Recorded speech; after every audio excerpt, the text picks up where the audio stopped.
This location is near Flatiron Reservoir, near Loveland, Colorado. And what I like about this outcrop is that we have an unconformity. And an unconformity is an erosional surface that's preserved in the rock record. And that erosional surface represents a significant amount of time that's lost or not recorded within the rock record.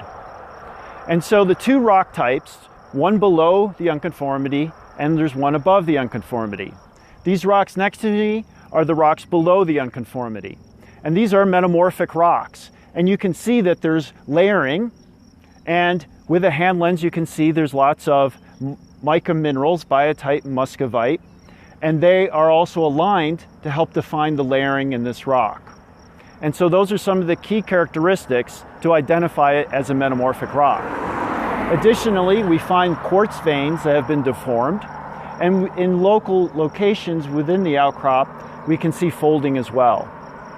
These rocks formed when they were metamorphosed at about 1.7 billion years ago.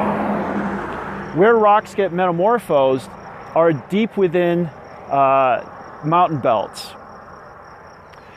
And we want to be careful here because we are right next to the Rocky Mountains, but that was not the mountain belt that caused the metamorphism of these rocks.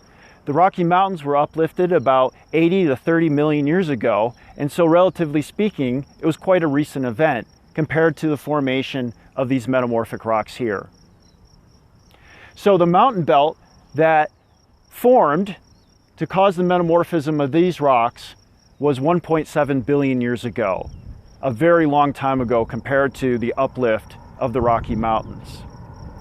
The other rocks that are here that are above the unconformity are sedimentary rocks, and we can see the reddish color of those rocks down the way here. They have distinctly different characteristics. They're made of pebbles with sand surrounding those pebbles. We also find layering, which we call bedding, in these sedimentary rocks. And those rocks are Permian in age and they were formed about 250 to 300 million years ago.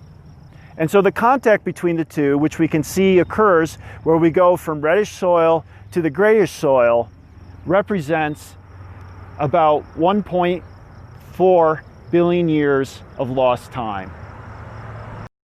So just to highlight, there's the metamorphic rock, and we move a little bit to the right, and we can see the sedimentary rock right there, which means between the two is the unconformity.